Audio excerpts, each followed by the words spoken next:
Hello everyone. इस video के अंदर हम डिस्कस करने वाले tools and method used in cyber crime. तो जैसा कि हम जानते ही हैं कि जो इंटरनेट और कंप्यूटर नेटवर्क है वो अब हमारी लाइफ का एक इंटीग्रल पार्ट हो चुका है, इंफॉर्मेशन सिस्टम का एक इंटीग्रल पार्ट हो चुका है। तो ये अटैकर्स को भी पता है, अटैकर्स भी जानते हैं कि बहुत इजीली अब वो इंटरनेट को एक्सेस करके अटैक्स को परफॉर्म कर सकते हैं और उनको भी इंटरनेट या कंप्यूटर नेटवर्क्स का थॉरो नॉलेज हो चुका है। तो वो कुछ स्टेप्स होती हैं, कुछ स्टेजेस होती हैं जिसका यूज़ करके वो अटैक्स को परफॉर्म करते हैं। सबसे पहली स्टेज होती है इनिशियल अनकवरिंग। तो इनिशियल अनकवरिंग का मतलब ये होता है कि जब हम बेसिकली सारी इनिशियल फेज में हम क्या कर रहे हैं कि जिस पर भी जो विक्टिम है, जिस पर हम अटैक परफॉर्म करने जा रहे हैं, उसके बारे में इंफॉर्मेशन को गैदर करते हैं, जिससे कि हम आइडेंटिफाई कर सकें कि कहाँ कहाँ उसके सिस्टम में वल्नरेबिलिटीज़ हैं और उन वल्नरेबिलिटी का यूज़ करके अटैक परफॉर्म करें। तो इनिशियल अनकवरिंग की फर्स्ट स्टेप जो होती है वो होती है रिकनेंस। तो रिकरेंस के बारे में हमने इससे पहले वाले वीडियो में डिस्कस किया हुआ है।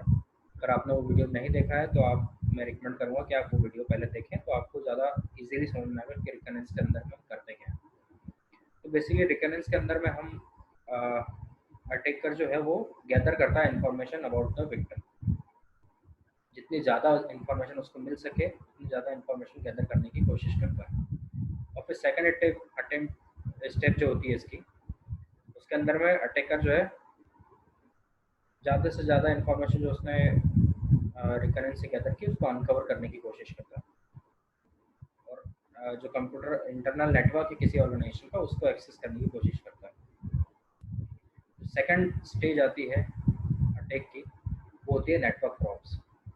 नेटवर्क प्रॉप के केस में पिंग स्वैप का यूज़ किया जाता है। पिंग स्वैप मतलब हम सिंपली किसी ऑर्गेनाइजेशन का अगर नेटवर्क है तो उसको यूजिंग पिंग स्वैप हम क्या करते हैं कि उसको स्कैन करते हैं।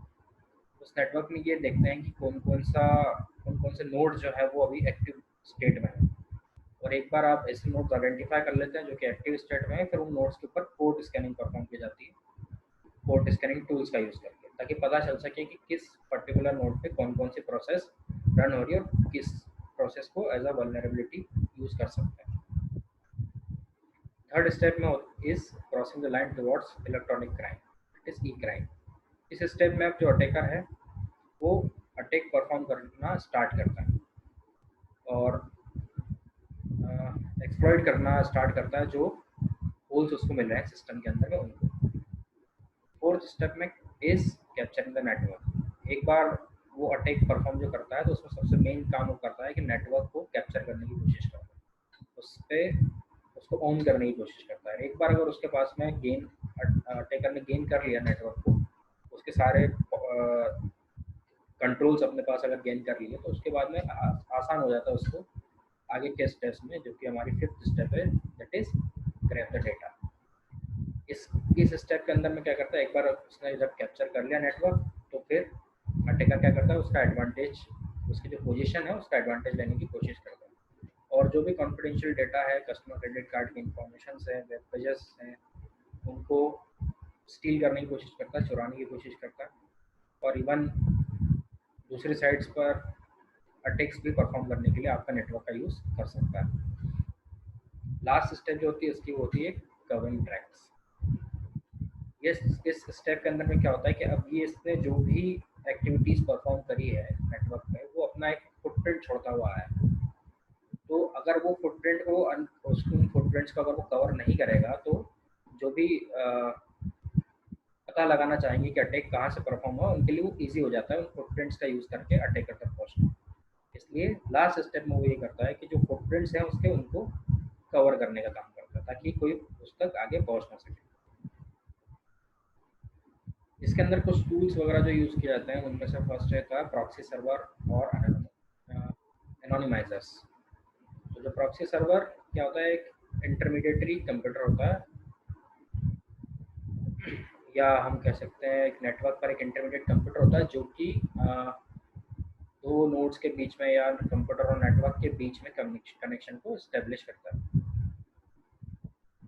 उसका मेन पर्पस ये होता है कि जो मेन सिस्टम है हमारा उसको एक पर्दे के पीछे रखें, मतलब सामने सीधे आपका मेन सिस्टम जो है वो ही सीधे विजिबल ना हो। दूसरा प्रोसेस को स्पीड अप करने के लिए यूज़ किया जाता है बाय यूजिंग कैशिंग की मदद से। प्रॉक्सी सर्वर जो है कैशिंग करके रखता है ताकि रिसोर्सेस जो है उनको एक्सेस हम स्पीडली कर सकें। कुछ स्पेशलाइज्ड प्रॉक्सी सर्वर्स होते हैं जो अनवांटेड कंटेंट्स को फिल्टर करने का काम भी करते हैं, जैसे कि एडवर्टाइजमेंट वगैरह हुआ। प्रॉक्सी सर्वर्स जो है can be used as IP address multiplexers also, जिसके अंदर में आपके पास में अगर एक आईपी एड्रेस है और आप उस आईपी एड्रेस को मल्टीपल सिस्टम्स पर उस आईपी एड्रेस की मदद से मल्टीपल सिस्टम्स को नेटवर्क में कनेक्ट करना चाहते हो तो आप वहाँ पर एक प्रॉक्सी सर्वर यूज़ कर सकते हैं। एनोनिमाइजर और एन अनोनिमस प्रॉक्सी एक ऐसा टूल है that attempts to make activities on internet untraceable. मतलब आप अगर कोई एक्टिविटी परफॉर्म कर रहे हैं और एनोनिमाइजर का यूज़ करते हैं तो आप अनट्रेसेबल होते हैं कि आपने कोई एक्टिविटी जो परफॉर्म करी वो कोई इसको ट्रेस नहीं कर पाता। It access the internet on the users behalf, user के बिहाफ पे इंटरनेट को एक्सेस करता है और protects the personal information by hiding the source computers identity information. Next एक प्रोसेस के अंदर में आती है वो होती है फिशिंग। तो फिशिंग इज अ फेक और false email which can infect system with in additions to stealing personal and financial data. एक तरीके का फॉल्स ईमेल होता है जो कि सिस्टम को इन्फेक्ट करने के लिए यूज़ किया जाता है। जब कोई यूज़र उसको एक्सेस करता है उस मेल को तो उसका नेटवर्क पे या उसके सिस्टम पर ईमेल के थ्रू आप कई सारे अटैक्स परफॉर्म कर सकते हैं। फिशिंग वर्क कैसे करती है? जो फिशिंग परफॉर्म करने वालों को हम बोलते हैं फिशर्स। तो phishers work in the following ways. सबसे पहले वो प्लान करते हैं, डिसाइड करते हैं कि टारगेट कौन सा है, किसके ऊपर हम अटैक परफॉर्म कर सकते हैं। देन उसका सेटअप किया जाता है जिसमें कि हम मेथड्स क्रिएट करते हैं किसी तरीके से जो मैसेज है वो डिलीवर किया जा सके उस विक्टिम के पास तक। थर्ड स्टेप में अटैक परफॉर्म किया जाता है जिसके अंदर हम एक अच्छा सा एक मैसेज क्रिएट करते हैं जो कि अट्रैक्ट करे विक्टिम को और जो लिंक है या जो तरीके से फिशिंग परफॉर्म की जा रही है उस तक वो विक्टिम को अट्रैक्ट करके ला सके। एक बार विक्टिम अगर आ गया, झांसे में आ जाता है तो उसके बाद में फिर कलेक्शन होता है। जो भी रिकॉर्ड्स और जो इन्फॉर्मेशन है उस विक्टिम के बारे में उसको कलेक्ट किया जाता है, जो कि फोर्थ स्टेप। फिफ्थ स्टेप के अंदर में आइडेंटिटी थेफ्ट और फ्रॉड परफॉर्म करता है जिसके अंदर में उस विक्टिम की आइडेंटिटी को चुराकर फ्रॉड वगैरह परफॉर्म किए जाते हैं। फिशिंग और आइडेंटिटी थेफ्ट के बारे में एक डिटेल वीडियो है जो मैं आपको अलग से बना के दूंगा। उसके अंदर में डिटेल प्रोसेसेस क्या होती है फिशिंग की और क्या क्या किस तरीके से आइडेंटिटी थेफ्ट किया जाता है उस पर एक डिटेल वीडियो हम देखेंगे। नेक्स्ट तरीका होता है अटैक परफॉर्म करने का पासवर्ड क्रैकिंग। पासवर्ड क्रैकिंग का मतलब होता है रिकवरिंग पासवर्ड फ्रॉम डेटाबेस।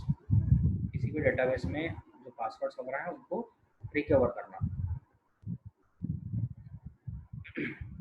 सबसे ज़्यादा ईजियर तो ये रहता है कि कुछ यूज़र जो होते हैं वो पासवर्ड कुछ इस तरीके से रखते हैं कि वो इजीली गैस किए जा सकते हैं। तो अटैकर्स को जनरली पहले प्रोसेस यही करते हैं कि गैस करने की कोशिश करते हैं कि पासवर्ड होगा क्या, जिसमें कुछ टाइप के पासवर्ड है जैसे ब्लैंक हुआ कि हमने कोई पासवर्ड ही ऐड नहीं किया उसमें। फिर वर्ड्स लाइक पासवर्ड, पासकोड या एडमिन, एडमिन अकाउंट है तो एडमिन ने उसका पासवर्ड रख दिया। पासवर्ड की जगह हमने पासवर्ड ही पासवर्ड डाल के रखा हुआ है। और तीसरा टाइप का पासवर्ड लोग रखते हैं जो है क्यूरिटी कीबोर्ड जो हमारा होता है, क्यूरिटी कीबोर्ड के कीज़ का सीक्वेंस, जैसे QWERTY हो गया या ASDF हो गया, XZCB हो गया। ये कुछ टाइप के की के जो सीक्वेंस है वो यूज़ किए जाते हैं। चौथा यूज़र्स नेम और लॉगिन नेम। जो यूज़र नेम है वही पासवर्ड है। Name of user, friends, relative और पेट। अपना किसी दोस्त का नाम रख लिया, किसी रिलेटिव का नाम रख लिया या कोई घर में पेट है तो उसका नाम रख लिया। बर्थ की प्लेस, यूज़र अपने बर्थ की प्लेस या डेट ऑफ बर्थ रख लेते हैं या किसी फ्रेंड या रिलेटिव की डेट ऑफ बर्थ या प्लेस रख सकता है। व्हीकल का नंबर, मोबाइल का नंबर, आपके आधार कार्ड का नंबर, ये कुछ चीज़ें हैं जो पासवर्ड में जनरली लोग रख लेते हैं। फेवरेट सेलिब्रिटीज़ वगैरह जो हैं या आइकॉन्स जिनको आपको यूज़र मान रहा है तो वो उसके नाम से ही पासवर्ड बना लेता है। ये कुछ बेसिक चीज़ें अगर ये अटैकर को पता चल जाए कि क्या है बेसिक इन्फॉर्मेशन जो वो गेन कर रहा है यूजिंग रिकनेंस, उससे वो पता करता है कि कौन कौन सी चीज़ें हैं, कौन कौन को आप आइडल मानते हैं, कौन फेवरेट एक्टर है या आपका डेट ऑफ बर्थ क्या है, आपकी गाड़ी का नंबर क्या है। ये सारी चीज़ें आइडेंटिफाई वो करता है यूजिंग रिकनेंस। तो फिर उनको वन बाय वन अप्लाई करके कोशिश की जाती है कि वो पासवर्ड क्रैक हो सके। नाइन्थ पे में जनरली फिर वो क्या करते हैं, ज़्यादा से ज़्यादा हम लोग ये करते हैं उसके अंदर में कि वन आगे या कोई नंबर ऐड कर दिया आगे या पीछे। ठीक है, फॉर एग्जांपल जैसे एडमिन नाम है तो admin one is the password, या one admin is the password. तो लॉगिन मेरा एडमिन था, उसका पासवर्ड मैंने बना दिया एडमिन वन। तो बहुत इजीली गेस किया जा सकता है, इस तरीके का यूज़ करके भी पासवर्ड क्रैकिंग की जाती है।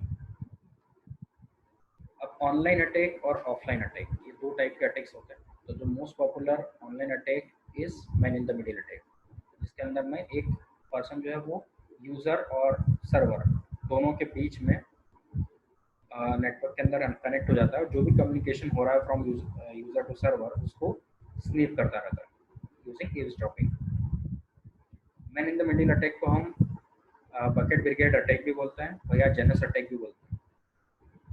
और ऑनलाइन ऑफलाइन अटैक की अगर हम बात करें, ये ऑनलाइन अटैक हमने देखे man in the middle attack. Offline attack की अगर हम बात करें तो offline attack usually requires physical access to the computer, जिसके अंदर में आप किसी इंडिविजुअल के कंप्यूटर का फिजिकल एक्सेस आपको रिक्वायर्ड होता है, और फिर आप पेन ड्राइव वगैरह या कुछ कार्ड रीडर्स की हेल्प से आप उसकी इंफॉर्मेशन को स्टील कर सकते हैं।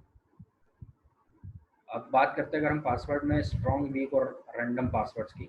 तो a week password is one which could be easily guessed, क्योंकि हमने ऊपर कुछ पासवर्ड देखे जो कि वीक पासवर्ड है और आसानी से गेस किए जा सकते हैं, बहुत छोटे होते हैं, बहुत कॉमन सी चीज़ें रखते हैं लोग उसमें। और अगर हम बात करें स्ट्रॉन्ग पासवर्ड की, तो इज लॉन्ग इनफ, रैंडम और अदरवाइज डिफिकल्ट टू गैस। मतलब इसको डिफिकल्ट होता है गैस करना, काफ़ी लंबा होता है, काफ़ी बड़ा पासवर्ड होता है ये, और रैंडम होता है, किसी मतलब नाम वगैरह उसमें यूज़ नहीं किया जाता। रैंडम पासवर्ड की अगर हम बात करते हैं तो random password is stronger if it includes mix of upper and lower case letters, numbers and other symbols when allowed for the same number of characters। मतलब आप रैंडम पासवर्ड की अगर बात करते हो तो उसके अंदर में क्या होता है, मिक्स लेटर्स होते हैं, upper case lower case, numbers का कुछ सिंबल्स का मिक्सचर होता है, जिसको आप बोल सकते हैं कि it is a random password. The general guideline applicable to password policies are, कि आप क्या क्या आपको होना चाहिए। तो वो मेनली हम ये रखते हैं कि उसकी लेंथ मिनिमम 8 कैरेक्टर्स या उससे ज़्यादा की होना चाहिए, मिनिमम 8 कैरेक्टर तो होना ही चाहिए। उसके अलावा उसके अंदर एक अपर केस होना ही चाहिए। उसके अलावा हम सिम्बॉल्स ऐड करते हैं उसके अंदर, तो सिम्बॉल्स का कॉम्बिनेशन होना चाहिए। ठीक है, तो ये कुछ पॉलिसीज़ होती है जो कि जनरली क्रिएट की जाती है to create a random password. Next thing is key loggers and spywares. Key logger और स्पाईवेयर क्या होता है? तो keystroke logging practice of noting the key struck on a keyboard is known as keylogger. Keystroke logger or keylogger is quicker and easier way to capturing the password and monitoring the victim's IT-savvy behavior. Keylogger के case में क्या होता है, एक software होता है जो आपके सिस्टम पर इंस्टॉल होता है, एक प्रोग्राम होता है, जनरली सॉफ्टवेयर नहीं होता है, एक प्रोग्राम होता है जो सिस्टम पर इंस्टॉल्ड होता है, और जब भी आप आपका सिस्टम एक्सेस करते हो तो जो कीज़ आप प्रेस कर रहे हैं, की लॉगर उसको रिकॉर्ड करता रहता है एक फाइल में, सेपरेट फाइल में, जो कि अटैकर के पास में है। उसके अंदर में इंफॉर्मेशन भेजता जाएगा, और आपकी जो भी की एंट्री आप करते जा रहे हैं वो अटैकर जो है वो इजीली रीड कर रहा है। It can be classified as software key logger and hardware key logger. दो तरीके के हो सकते हैं, सॉफ्टवेयर की लॉगर और हार्डवेयर की लॉगर।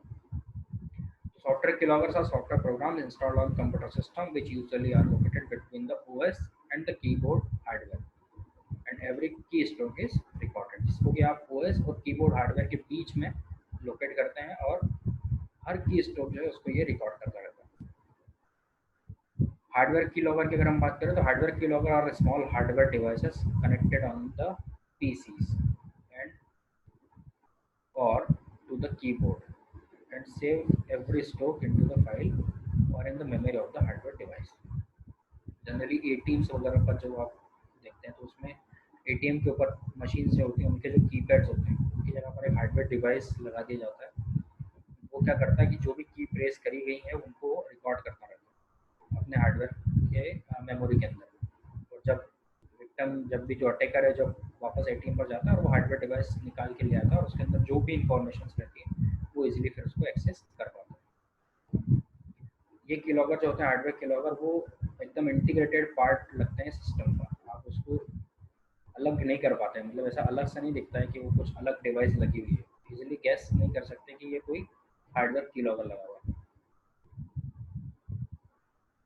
अब इनसे बचना है हमको तो एंटी की लॉगर्स की रिक्वायरमेंट होती है। एंटी की लॉगर क्या होता है, एक ऐसा टूल होता है that can detect the key logger installed on the computer system, जो कि आपको बताता है कि की लॉगर इंस्टॉल्ड है इस कंप्यूटर सिस्टम पर, और इसको रिमूव भी कर सकता है।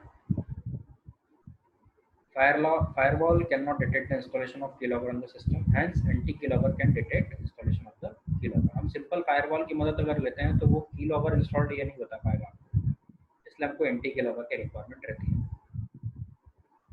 इसको रेगुलर अपडेट्स की रिक्वायरमेंट नहीं रहती। इसके अलावा इंटरनेट बैंकिंग फ्रॉड्स को प्रिवेंट करने के लिए बहुत अच्छा टूल है ये।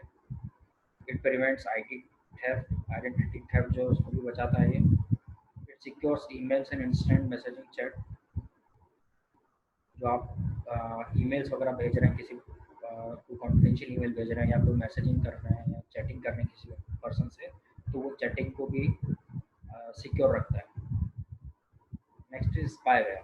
Spyware is a malicious software secretly install on the users personal computer. एक ऐसा मैलिशियस सॉफ्टवेयर जो कि यूजर के पर्सनल कंप्यूटर पर इंस्टॉल होता है। Spyware such as keylogger are installed on by the owners of shared corporate or public computers on purpose to secretly monitor other users। Generally spyware कीलॉगर्स जैसे होते हैं और वो इंस्टॉल किए जाते हैं जो ऑनर होता है, शेयर कंप्यूटर जनरली इन पर होते हैं। जैसे हम साइबर कैफेज वगैरह में जाते हैं तो वहाँ पर सिस्टम जो होता है हमारे वो शेयर्ड सिस्टम होते हैं, तो इसी जगह पर इजीली कीलॉगर्स या स्पाईवेयर्स को इंस्टॉल किया जा सकता है। Next is virus and bombs. Computer virus is a program that can infect legitimate programs by modifying them to include a possibly evolved copy of itself। तो एक ऐसा प्रोग्राम होता है कंप्यूटर वायरस जो कि लेजिटिमेट प्रोग्राम के साथ में ऐड होता है, और जब भी वो प्रोग्राम रन होता है तो ये अपनी खुद की कॉपीज बनाता जाता है और दूसरे प्रोग्राम्स को इन्फेक्ट करना स्टार्ट करता है। ये कुछ टिपिकल एक्शंस परफॉर्म कर सकता है, like display message to prompt an action which may set of the virus, delete files inside the system into which virus enters, scramble data on hard disk, cause erratic screen behaviors, halt the system, just replicate themselves to propagate further harm। ये कुछ basic typical action है जो virus perform करते हैं। इसमें सबसे ज़्यादा dangerous जो है वो फाइल्स को डिलीट करना, जिसमें कि आपके सिस्टम की सारी फाइल्स जो है वो वायरस डिलीट कर सकता है, आपके हार्ड डिस्क के डेटा को स्क्रैम्बल कर सकता है, और उससे भी ज़्यादा डेंजरस अगर हम बात करें तो सिस्टम को हॉल्ट की कंडीशन में ला सकता है। अब वायरस जो है इससे कुछ टाइप्स होते हैं, इनको कुछ कैटेगरीज में डिवाइड किया गया है। फर्स्ट होता है बूट सेक्टर वायरस, जो कि आपके बूट सेक्टर के अंदर डिसाइड करता है, जब भी ऑपरेटिंग सिस्टम बूट होता है तो ये एग्जीक्यूट हो जाता है। सेकेंड इज प्रोग्राम वायरस, जो कि सिंपल वायरस जिसको हम बोलते हैं, एक प्रोग्राम के अंदर अटैच होता है, जब यूज़र उस प्रोग्राम को एग्जीक्यूट करता है, रन करता है, तो ये वायरस अपने एक्शंस परफॉर्म करता है। नेक्स्ट इज मल्टीपैराटाइड वायरस, जिसके अंदर में ये खुद की कॉपीज जो बन रही हैं उसमें अपडेशंस करना स्टार्ट कर देता है। बहुत सारे अलग अलग सिस्टम के पार्ट्स जो है उनको अफेक्ट करना स्टार्ट करता है, जो मेन पार्ट्स होते हैं। स्टिल्थ वायरस, ये भी एक टाइप का वायरस है जिसके अंदर में अपनी जो वायरस की डेफिनेशंस हैं उसको ये चेंज करता है। ऐसा ही पॉलीमॉर्फिक वायरस भी होता है, ये डेफिनेशन के साथ साथ एग्जीक्यूशन के टाइप को भी, जो इसका एक्शन है उसको भी चेंज करता है। मैक्रो वायरस जनरली हम एक्सेल फाइल्स वगैरह के साथ में इसको ऐड किया जाता है, और जो मैक्रोज होते हैं, जो स्मॉल प्रोग्राम्स होते हैं जो एग्जीक्यूट एक्सेल के अंदर में हम जो डेटा है उसको प्रोसेस करने के लिए यूज़ करते हैं, उनके साथ में इसको अटैच किया जाता है। जब भी वो एक्सेल फाइल एक्सेस होती है, यूज़ की जाती है, तो ये मैक्रो वायरस अपना काम परफॉर्म करता है। इसी की तरह मैक्रो वायरस की तरह एक्टिव एक्स और जावा कंट्रोल के साथ में भी इसको अटैच किया जाता है। दूसरा जो टूल यूज़ होता है वो होता है कंप्यूटर के bombs. Computer bomb is a self replicated malware computer program which use a computer network to to send copies of itself to other nodes, and it may do so without any user interventions. तो virus और worms के बीच में difference mainly ये है कि virus को execute करने के लिए वो जिस भी प्रोग्राम के साथ में जुड़ा हुआ है उस प्रोग्राम को एग्जीक्यूट करना होता है, लेकिन कंप्यूटर वॉर्म के केस में ऐसा नहीं होता। किसी भी तरीके का यूजर इंटरवेंशन के बगैर भी ये खुद को रिप्लिकेट कर सकता है, सेल्फ रिप्लिकेटिंग प्रोग्राम होता है। नेक्स्ट जो अटैक परफॉर्म करने का टूल होता है वो होता है Trojan horse. Trojan horse is a program in which malicious or harmful code is contained inside apparently harmless program. एक हार्मलेस प्रोग्राम के अंदर में एक मैलिशियस कोड को ऐड कर दिया जाता है और जो यूज़र होता है उसको पता ही नहीं चलता कि जो प्रोग्राम को एक्सेस कर रहा है वो समझता है कि ये इससे कुछ नुकसान नहीं होना, बट उस प्रोग्राम के अंदर में एक मैलिशियस प्रोग्राम ऑलरेडी छुपा हुआ होता है। Trojan can get into the system in a number of ways, कई तरीके से सिस्टम के अंदर आ सकता है। आपने कोई वेब ब्राउज़र का यूज़ किया है, वेब ब्राउज़र्स को वेबसाइट एक्सेस करी, वहाँ से आपके सिस्टम में ट्रोजन आ सकता है, कोई ईमेल्स के थ्रू आ सकता है, और कोई दूसरे सॉफ्टवेयर जो आपने डाउनलोड किए हैं इंटरनेट से उन सॉफ्टवेयर के साथ में बंडल होकर भी ट्रोजन आपके सिस्टम में आ सकता है। तो unlike virus and worms, Trojan do not replicate themselves, ये रिप्लिकेट नहीं करते खुद को, बट इक्वली डिस्ट्रक्टिव। सरफेस पर अगर हम देखें तो ट्रोजन अपीयर्स हार्मलेस। अगर आप ऊपर से देखोगे तो ट्रोजन आपको पता ही नहीं चलेगा, ऐसा लगेगा कि कोई हार्मलेस प्रोग्राम, इससे कुछ नुकसान नहीं होना। मगर एक बार अगर उसने अपना इन्फेक्टेड कोड जो है इसको एग्जीक्यूट कर दिया और ट्रोजन किक इन हो गया तो can perform malicious functions to harm the computer system, और यूजर को पता भी नहीं चलेगा कि उसके ऊपर अटैक परफॉर्म हो चुका है। नेक्स्ट टूल जो है वो है backdoor. A backdoor is a mean of access to a computer program that bypass security mechanism. Backdoor जैसे हम सिंपल हम बात करें तो सिक्योरिटी मैकेनिज्म आपने सिस्टम के अंदर अप्लाई किया हुआ है, तो आप उस सिक्योरिटी मैकेनिज्म को पता ना चलते उसको बाईपास करते हुए सिस्टम के अंदर अगर एंटर करना है तो आपको बैकडोर एंट्री रिक्वायर्ड होती है। जनरली इसको इनेबल किया जाता है बैकडोर्स को, ताकि सिस्टम को बाहर से ट्रबल शूट किया जा सके। An attacker often use backdoors that they detect or install themselves as a part of an exploit. Generally इस बैकडोर का ही यूज़ करके अटैकर जो सिस्टम के अंदर अटैक्स परफॉर्म करते हैं। कुछ केसेस में worms is designed to take advantages of backdoors created by earlier attacks. कुछ पुराने अटैक्स जब अगर किसी सिस्टम को होते हैं वो बैकडोर का यूज़ करते हैं सिस्टम के अंदर आने के लिए, तो उनका यूज़ करके, उन बैकडोर्स का यूज़ करके वॉर्म्स जो है वो सिस्टम पर अटैक कर सकते हैं। अब हम इससे किस तरीके से बचें, how to protect from Trojan horse and backdoors. तो इनसे बचने के लिए हमेशा सस्पेक्टेड वेबसाइट्स वगैरह जो है उनसे हम दूर रहें। अगर वेब आप सर्फिंग कर रहे हैं, वेब सर्फिंग कर रहे हैं तो कॉशियसली करें, ध्यान से करें कि आप किन चीज़ों को एक्सेस कर रहे हैं, किन चीज़ों को आपको एक्सेस करना चाहिए, किन चीज़ों को नहीं करना चाहिए, या आप उस चीज़ का ध्यान रखें। और हमेशा एंटीवायरस या ट्रोजन रिमूवर सॉफ्टवेयर हमारे सिस्टम पर इंस्टॉल करके रखें। Next tool is steganography. Steganography का मतलब ये होता है कि किसी मैसेज के एग्जिस्टेंस को हाइड करके रखना। मतलब कोई इमेज है उसके अंदर आपने कोई मैसेज को हाइड करके रख दिया, या कोई ऑडियो था जिसके अंदर में आपने मैसेज हाइड करके दे दिया, तो ये कहलाती है स्टेगनोग्राफी। तो जब भी कोई यूज़र होता है तो वो सिंपल उस मैसेज को देखता है या उस इमेज को देखता है, उसको नहीं पता होता कि इसके साथ में कुछ मैसेज भी इसके साथ में हिडन है। जो स्टेगनोग्राफी है ये ग्रीक वर्ड है जिसके अंदर में स्टेगनो का मीनिंग होता है कवर्ड और ग्राफी का मीनिंग होता है to write, which means concealed writing. Stegano analysis का यूज करके इस तरीके के अटैक्स को परफॉर्म किया जाता है। तो stegano analysis is an art and science of detecting messages that are hidden in the image, audio और video files using steganography. Stegano analysis एक ऐसा आर्ट है या हम कह सकते हैं साइंस है जो कि डिटेक्ट करता है इस तरीके के मैसेजेस को जो कि इमेज, ऑडियो या वीडियो फाइल्स के अंदर में छुपे हुए होते हैं।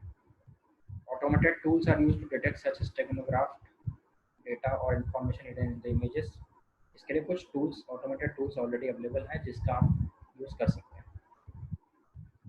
नेक्स्ट टाइप ऑफ अटैक होता है डॉस या DDoS attacks, denial of service attack और distributed denial of service attack. ये अटेम्प्ट ये जो है कंप्यूटर रिसोर्स जो है वो अनअवेलेबल करा देते हैं जो इंटेंडेड यूज़र है उनको। ये जब अटैक परफॉर्म होता है, जो इंटेंडेड यूज़र है उसको जो रिसोर्स मिलना चाहिए वो रिसोर्स उसको नहीं मिल पाता।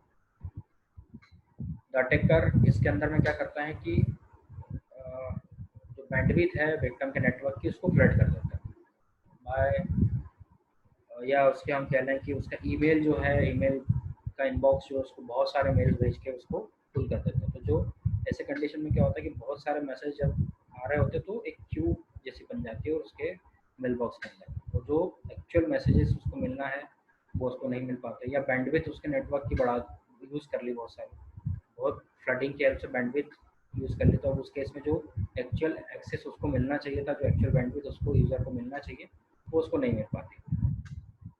इसका मेन गोल जो होता है डीडोस अटैक का, वो कोई अनऑथराइज्ड एक्सेस गेन करना नहीं होता, बल्कि इंटेंडेड यूज़र को एक्सेस ना मिले, ये उसका मेन एम होता है। इसके अंदर में नेटवर्क फ्लडिंग कर दी जाती है वो ट्रैफिक भेज के, या सिस्टम दो सिस्टम के बीच का जो कनेक्शन है उसको डिस्टर्ब कर दिया जाता है, या प्रिवेंट कर देते हैं particular individuals from accessing a service, या disturb service to a specific system और पर्सन। ये कुछ तरीके हैं जो डीडोस अटैक परफॉर्म करता है। डीडोस अटैक के अंदर में अटैकर में use your computer to attack another computer. DDoS attack के अंदर में यूजर जो है वो आपके कंप्यूटर का यूज कर सकता, जो अटैकर है वो आपके कंप्यूटर का यूज करके किसी थर्ड पर्सन के कंप्यूटर को के ऊपर अटैक परफॉर्म कर सकता है। ये क्या करते हैं कि आपके जो सिस्टम है, यूजर का सिस्टम है, उसकी वल्नरेबिलिटीज को एक्सेस करता है, उसके वीकनेसेस फाइंड आउट करता है और उस सिस्टम का कंट्रोल गेन कर लेता है। एक बार उसके हाथ में जब कंट्रोल आ गया तो उसका यूज करके, उन कंट्रोल्स का यूज करके फिर दूसरे सिस्टम पर डीडोस अटैक परफॉर्म कर सकता है। और आपके सिस्टम से हो सकता है बहुत सारे ईमेल्स भेजे किसी पर्टिकुलर आईपी एड्रेस पर, या वेबसाइट पर बहुत सारे स्पैम मेल्स भेजें। और अगर हम डीडोस अटैक की बात करें तो it is distributed DoS where the large number of zombie systems are synchronized. बहुत सारे ज़ॉम्बी सिस्टम जो है डीडोस अटैक के अंदर में सिंक्रोनाइज होते हैं और एक साथ एक पर्टिकुलर सिस्टम पर बहुत सारे मैसेजेस भेजना या फ्लडिंग करना स्टार्ट कर देते हैं। इसके अंदर में जो ज़ॉम्बी सिस्टम है वो सिस्टम कहलाता है सेकेंडरी विक्टिम, और जिसके ऊपर मैसेज की फ्लडिंग की जा रही है वो कहलाता है प्राइमरी विक्टिम। और सिस्टम में ऑल्सो भी compromised with trojans allowing the attackers to download a zombie agent। जिस जो सेकेंडरी विक्टिम है उसके ऊपर कोई ट्रोजन वगैरह भेज के उसको जॉम्बी एजेंट बनाया जाता है। अब डीडोस अटैक को प्रिवेंट कैसे करें, डॉस या डीडोस अटैक से किस तरीके से बचा जा सकता है। फर्स्ट, राउटर्स पर हम फिल्टर्स को इम्प्लीमेंट कर दें ताकि कोई अगर ट्रोजन वगैरह आ रहा है तो वहीं पर डिटेक्ट हो जाए। और इस तरीके के आप फिल्टर्स अगर आपके सिस्टम पर अवेलेबल है तो वहाँ पर हम टीसीपी सिंक फ्लडिंग जो होती है उसके लिए पैचेस इंस्टॉल कर सकते हैं। डिसेबल एनी अनयूज्ड और इन एसेंशियल नेटवर्क सर्विसेज, जो कि अनयूज और ज़्यादा ज़रूरी नेटवर्क सर्विसेज नहीं है उनको हम डिसेबल कर दें। Observe your systems performance and establish baselines for ordinary activities. routinely examine your physical securities with regards to your current needs। आपकी जो सिक्योरिटीज़ हैं उनको रूटीनली आप एग्जामिन करें। ट्रिप वायर का यूज़ करें या उससे सिमिलर टूल्स का यूज़ करें, जिससे कि अगर कॉन्फ़िगरेशन इंफॉर्मेशन में कुछ चेंजेस हो रहे हैं तो आपको पता चल सके। Invest in and maintain hotspots, मतलब आप एक एक्स्ट्रा सिस्टम में एक्स्ट्रा नोड बना के रखें कि अगर किसी नोड पर अटैक परफॉर्म होता है और वो डाउन होता है तो आप तुरंत हॉटस्पॉट सिस्टम जो है उससे उसको रिप्लेस कर सकें। Invest in redundant and fault tolerant network configurations. Establish and maintain regular backup schedules and policies. Continuously आप बैकअप शेड्यूल और पॉलिसीज को मेंटेन करें और इस्टेब्लिश करें। Establish and maintain appropriate password policies, especially access to high privileged accounts, जैसे कि आपका root accounts होते हैं या एडमिनिस्ट्रेटिव अकाउंट्स होते हैं उन पर आप पासवर्ड पॉलिसीज क्रिएट करें। नेक्स्ट, अटैक करने का तरीका होता है स्पेल इंजेक्शन। तो spell injection is a code injection technique that exploits security vulnerabilities occur in the database layer of an application. The vulnerability is present when user inputs is either filtered incorrectly for string literal escape, or user input is not strongly typed and thereby unexpectable executed. दो तरीके से vulnerabilities आ सकती हैं। या तो proper filtering आप नहीं लगा रहे, जो यूज़र इनपुट दिया जा रहा है एसक्यूएल के अंदर में, उसमें अगर प्रॉपर फिल्टरिंग नहीं लगी हुई है तो वहाँ पर वल्नरेबिलिटी है। प्रॉपर फिल्टरिंग का यूज़ करके अटैकर कोई एसक्यूएल कमांड चला सकता है, एसक्यूएल की क्यूरीज चला सकता है, या फिर जो यूज़र इनपुट है वो अगर स्ट्रांगली टाइप नहीं है उस केस में भी एसक्यूएल इंजेक्शन परफॉर्म किया जा सकता है। अटैकर जनरली एसक्यूएल सर्वर जो है उनको टारगेट करते हैं, जो कि बहुत सारे ऑर्गेनाइजेशंस यूज़ करती हैं अपने कॉन्फिडेंशियल डेटा को स्टोर करने के लिए। तो ऐसे एसक्यूएल सर्वर्स को अटैकर जनरली टारगेट करते हैं। During an SQL injection attack, malicious code is inserted into a web form field. एक वेब फॉर्म क्रिएट किया जाता है SQL इंजेक्शन में, जिसमें कि एक फील्ड के अंदर में कोई malicious कोड जो है वो ऐड कर दिया जाता है। तो जब यूज़र उस फॉर्म को एक्सेस करता है और उस फील्ड में वैल्यूज डालता है तो ऑटोमेटिकली जो इंफॉर्मेशन है वो अटैकर तक पहुंच जाती है और अटैकर को सर्वर की जो एक्सेस है वो मिल जाती है। इसका एक टाइप होता है blind SQL injection. Blind SQL injection is used when a web application is vulnerable to an SQL injection but the result of the injections are not visible to the attacker. मतलब vulnerable तो है, आपकी system जो है वो web application जो है वो वल्नरेबल तो है, बट उसका जो रिजल्ट है वो अटैकर्स को विजिबल नहीं हो पाता। The page with vulnerability may not be the one that displace data. However, it is displayed differently depending on the result of a logical statement injected into the legitimate SQL statement. Usual SQL injection use करके attackers क्या क्या perform कर सकते हैं। सबसे main obtaining some basic information. सिर्फ the purpose of attack is reconnaissance. अगर reconnaissance perform कर रहा है कोई अटैकर, जो बेसिक इंफॉर्मेशन है वो आप SQL इंजेक्शन मतलब अटैकर जो है SQL इंजेक्शन से पता कर लेता है। He or she may gain access to the database by obtaining username and their passwords. Username और पासवर्ड अगर SQL इंजेक्शन से उसको मिल जाते हैं तो वो डेटाबेस को पर एक्सेस को गेन कर सकता है। उसके बाद में डेटाबेस के अंदर में मॉडिफाई करना, डिलीट करना, ऐड करना कोई नया डेटाबेस, वो एक्टिविटीज परफॉर्म कर सकता है। अब SQL इंजेक्शन से बचा कैसे जाए? तो SQL इंजेक्शन ऑकर होने का मेन कारण होता है कि एडमिनिस्ट्रेशन जो है किसी वेबसाइट का या कोड का वो प्रॉपर नहीं हुआ है, बहुत पुअर है। तो इससे बचने के लिए हम क्या कर सकते हैं? इनपुट पर वैलिडेशंस आप लगाएं। जो इनपुट यूज़र डाल रहा है उसके अंदर में वैलिडेशंस लगाएं ताकि SQL इंजेक्शन की कोई क्यूरी वहाँ पर रन ना हो सके। मॉडिफाई करें, एरर रिपोर्ट जो आ रही है उनको मॉडिफाई करें। उसके अलावा कुछ और प्रिवेंशंस भी होते हैं जो कि हम ले सकते हैं, जैसे कि डिफ़ॉल्ट सिस्टम अकाउंट जो होता है SQL सर्वर 2000 का, उसको कभी भी यूज़ ना करें। डिफ़ॉल्ट सिस्टम के केस में ये होता है कि बहुत इजीली उस पासवर्ड वगैरह उसके पता चल जाता है। जो डेटाबेस सर्वर है और जो आपका वेब सर्वर है उन दोनों को अलग अलग रखें, अलग अलग मशीन्स पर इसको इंस्टॉल करें ताकि एक मशीन आपकी अगर वल्नरेबल होती है तो दूसरे पार्ट पर उसका इफेक्ट ना पड़ सके। नेक्स्ट टाइप ऑफ अटैक होता है buffer overflow. Buffer overflow occurs when a program or a process tries to store more data in buffer than it is intended to hold. Buffer की जो capacity है उस capacity से ज़्यादा अगर data insert करने की कोशिश करता है अगर कोई प्रोग्राम, तो उससे बफर ओवरफ्लो ऑकर होता है। As buffers are created to contain a finite amount of data, the extra information can overflow into adjacent buffers, corrupting or overwriting the valid data held in them.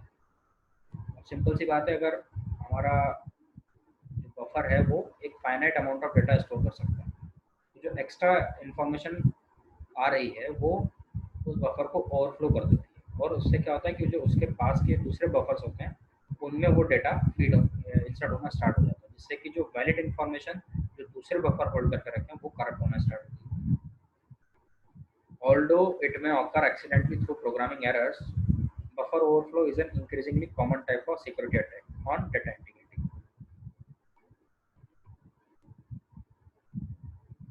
अब type of buffer overflow क्या क्या होता है? तो buffer overflow के दो types हैं। First is stack based buffer overflow. Stack buffer overflow occurs when a program writes to a memory address on the program's call stack. Program का जो कॉल स्टैक है उसकी मेमोरी को ही अगर ओवरफ्लो कर देता है, usually a fix length of buffer यहाँ पर यूज किया जाता है, उसको फिर कॉल स्टैक को ही ओवरफ्लो कर देता है। The attacker may exploit stack based buffer overflow to manipulate the program in various ways by overwriting it. दूसरा टाइप ऑफ बफर ओवरफ्लो होता है heap buffer overflow. It occurs in the heap data areas when an application copies more data into buffer than the buffer was designed to contain. जो कि हमने basic अभी देखा है इससे पहले भी कि बफर जितनी कैपेसिटी स्टोर कर सकता है उससे ज़्यादा डेटा उसके अंदर में फीड करने की कोशिश की जाती है। अब बफर ओवरफ्लो को किस तरीके से हम मिनिमाइज कर सकते हैं? तो उसको मिनिमाइज करने के लिए कुछ मेथड्स हैं जिनका हम यूज़ कर सकते हैं। Assessment of secure code manually, जो हमारे सिक्योरिटी कोड्स है उसको हम मैनुअली असेस करें। स्टैक एग्जीक्यूशंस को डिसेबल करके जो कंपाइलिंग टूल्स हैं उनको हम प्रॉपर डिज़ाइन करें ताकि वो बफर ओवरफ्लो के केस में प्रिवेंशन प्रोवाइड कर सकें। डायनामिक रन टाइम चेक्स लगाएं एंड वेरियस टूल्स यूज़ कर सकते हैं जो कि बफर ओवरफ्लो को डिटेक्ट कर सकते हैं और डिफेंड कर सकते हैं। अब वायरलेस नेटवर्क पर अटैक्स जो होते हैं वो किस तरीके से होते हैं?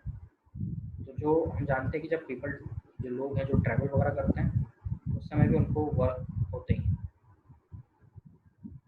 तो अब एम्प्लॉय जो है आज के सिनेरियो में कोई भी ऑफिस लोकेशन से बंधा हुआ नहीं है, वो घर से भी काम कर सकता है। तो कुछ mobile different type of mobile workers होते हैं। फर्स्ट होता है थेटर्ड और रिमोट वर्कर, और दूसरा होता है रोमिंग यूजर्स। रिमोट वर्कर मतलब जो आपके ऑर्गेनाइजेशन कहीं और है, आप कहीं और बैठ के उसका काम कर रहे हो, उस ऑर्गेनाइजेशन का काम कर रहे हैं। और दूसरा होता है रोमिंग यूजर्स जो कि कंटिन्यूसली रोमिंग करते रहते हैं और वहाँ से फिर अपने ऑर्गेनाइजेशन को फिर काम कर रहे होते हैं या कंपनी के काम कर रहे होते हैं। The wireless network extend the range of traditional wired network by using radio waves to transmit data to wirelessly enabled devices such as laptops and PDAs. Wireless networks are generally composed of two basic elements. दो basic elements होते हैं, एक होता है access point जिसके through आपकी wireless device connected है, और दूसरा होता है अदर वायरलेसली इनेबल्ड डिवाइसेस जैसे कि लैपटॉप, रेडियो, ट्रांसमीटर्स, रिसीवर्स, बहुत सारी जो हमारी वायरलेस डिवाइसेस हैं वो। इन दो बेसिक एलिमेंट से मिलकर हम वायरलेस नेटवर्क क्रिएट करते हैं। अब इन पर जो टेक्निक्स हैं, ट्रेडिशनल टेक्निक्स है जो कि वायरलेस नेटवर्क पर अटैक परफॉर्म करने के लिए यूज़ की जाती है। Penetration of wireless network through unauthorized access is termed as wireless cracking, हम बोलते हैं वायरलेस क्रैकिंग। उसके लिए बहुत सारे मेथड्स हैं जो हाई लेवल टेक्नोलॉजी स्किल्स की रिक्वायरमेंट होती है, जिनके लिए नॉलेज की रिक्वायरमेंट होती है, और बहुत सारे सॉफ्टवेयर भी अवेलेबल हैं वायरलेस नेटवर्क को एक्सेस करने के लिए। इसके अंदर में sniffing, spoofing, toss, man in the middle attack और इंक्रिप्शन क्रैकिंग, ये कुछ टाइप ऑफ अटैक्स हैं जो परफॉर्म किए जाते हैं वायरलेस नेटवर्क। इसमें mainly theft of internet hours and wifi based frauds and मिसयूजेस।